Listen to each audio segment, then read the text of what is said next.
الشیطان الرجیم بسم اللہ الرحمن الرحیم اللہم صلی علی محمد وعلی آل محمد۔ ناظرین، آج ہم حاضر ہیں نہایت اہم ٹاپک کے ساتھ، گیسٹرو ایسوفیگل ریفلیکس ڈیزیز۔ یہ معدے کی ایک بیماری کا نام ہے جو اس قدر تکلیف دہ ہے کہ اگر یہ طول پکڑے تو معدے کا کینسر تک ہو سکتا ہے۔ ناظرین، انسانی زندگی کا انحصار انسانی صحت پر ہے، اور صحت کا انحصار ہماری خوراک پر ہے، اور جو ہم خوراک لیتے ہیں اس کے ہضم ہونے پر ہے۔ جب ہمارا نظام ہضم ڈائجسٹو سسٹم صحیح طریقے سے کام نہیں کر پاتا تو ہمیں طرح طرح کے مسائل ہوتے ہیں، اور یہی تمام بیماریوں کی ایک وجہ ہوتے ہیں۔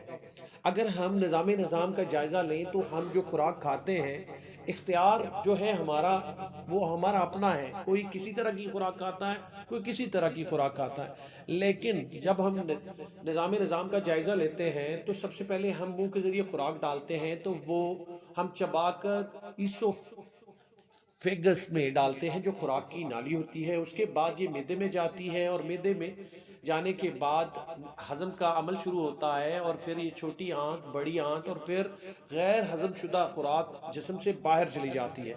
ناظرین، موضوع کی جانب مزید بڑھنے سے پہلے ریکویسٹ ہے کہ ہمارے چینل کو سبسکرائب کر کے بیل آئیکن کا بٹن دبانا مت بھولیں تاکہ ہماری اپڈیٹڈ ویڈیوز آپ کو ملتی رہیں۔ ناظرین، بات کر رہے ہیں ہم نہایت مہلک مسئلے کی طرف، گیسٹرو ایسوفیگل ریفلکس ڈیزیز۔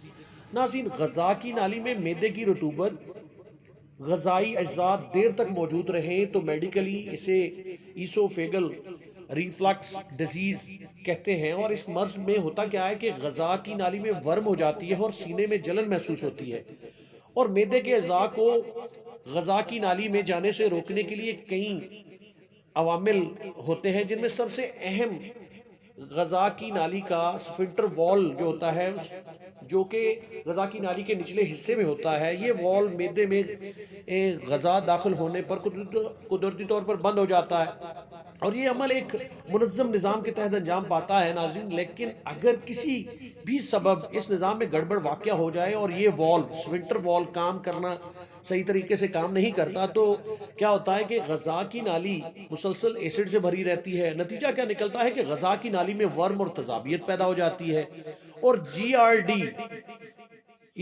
گیسٹرو ایسوفیگل ریفلکس ڈیزیز ہو جاتی ہے، اور اس میں مبتلا ہونے سے سفنکٹر وال جو ہے اس کی جو کارکردگی ہے اس کا متاثر ہونا ہے، یعنی سفنکٹر وال صحیح طریقے سے بند نہیں ہو پاتا یا سلو بند ہوتا ہے، جس کی وجہ سے زیادہ جو ہے تذابیت بڑھتی ہے، اور ایسڈ کا نیچے کی طرف کم بہاؤ، غذا کی نالی اور معدے کی حرکت میں کمی ہونا وجہ ہے۔ اس کے علاوہ بعض کیسز میں ناظرین حمل، موٹاپا، بسیہ خوری، بعض ادویات کا استعمال، تمباکو نوشی، چاکلیٹس، مرغن غذائیں، تیز مسالے دار غذائیں، کافی الکحل کا استعمال وغیرہ بھی اس بیماری کو بڑھاتا ہے۔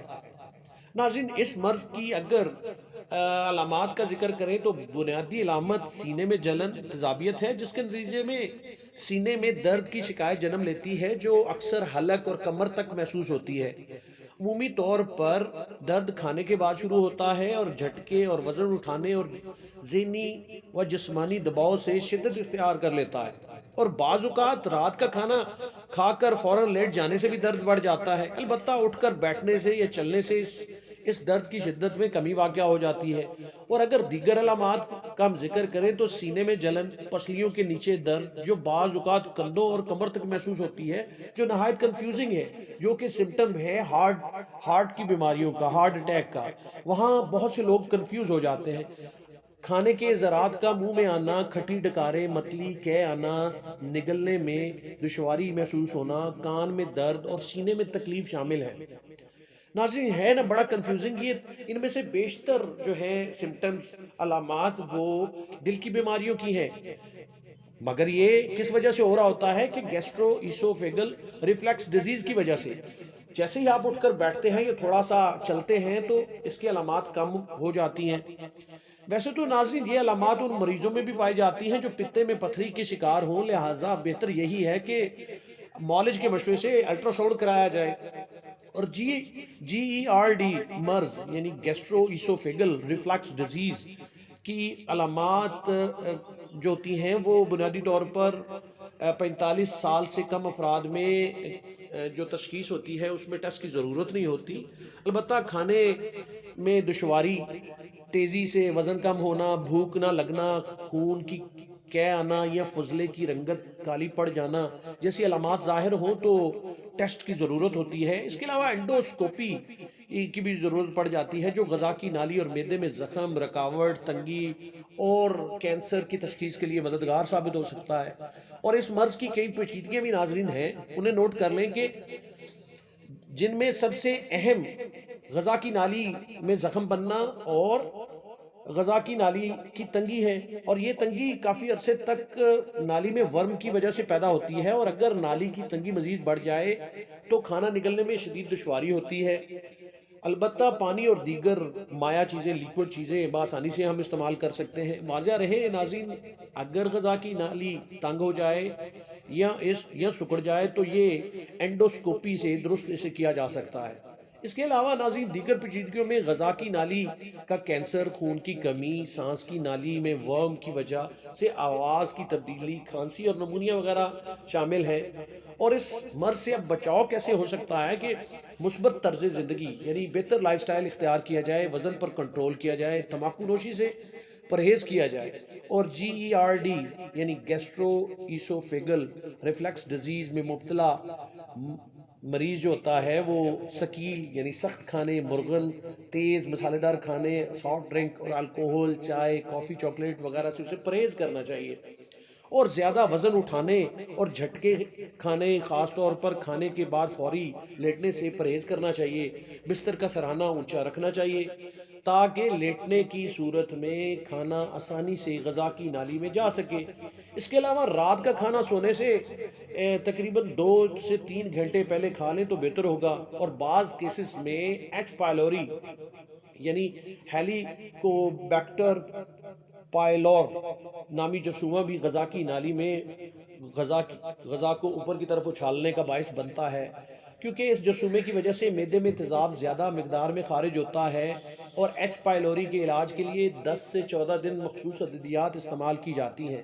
اس طرح غذا کی نالی میں غذائی اجزاء کے اچھال، منہ میں کھٹاس اور ترش پانی آنا اور تیزابیت پر قابو پانے کے لیے مؤثر ادویات کا استعمال بہت ضروری ہے. ناظرین آج کی ویڈیو میں ہم نے ڈسکس کیا کہ معدے کے بہت سے مسائل ہیں اور کسی جگہ بھی مسئلہ ہو سکتا ہے، یعنی خوراک منہ سے لے کر ایسوفیگس خوراک کی نالی اور پھر معدہ اور پھر چھوٹی آنت سے بڑی آنت اور پھر غیر ہضم شدہ خوراک کا جسم سے باہر جانے تک کسی حصے میں بھی ہو سکتی ہے. لیکن سب سے مہلک مسئلہ جو ہوتا ہے وہ ہماری ایسوفیگس خوراک کی نالی میں ورم ہو جانے کی وجہ سے ہوتا ہے. اور وہ کیوں ہوتا ہے؟ جب ہم جو خوراک کی نالی کے نیچے سب سے نیچے ایک وال ہوتا ہے، اسفنکٹر وال، جب وہ صحیح کام نہیں کر پاتا تو اس وجہ سے کیا ہوتا ہے کہ معدے کی نالی تیزابیت سے، ایسڈ سے بھری رہتی ہے، جو کہ غذا کی نالی میں شروع میں ورم بنتا ہے اور سینے میں جلن کی علامت آتی ہے جو طول پکڑنے کے بعد غذا کی نالی میں زخم کا باعث ہو سکتا ہے. غذا کی نالی سکڑ سکتی ہے، تنگ ہو سکتی ہے، اور اگر اسے اگنور کیا جائے تو یہ کینسر کا سبب بھی بن سکتی ہے. امید ہے ناظرین ہماری آج کی کاوش آپ کو پسند آئی ہوگی. دعاؤں میں یاد رکھیے گا. اجازت چاہتے ہیں. اللہ حافظ.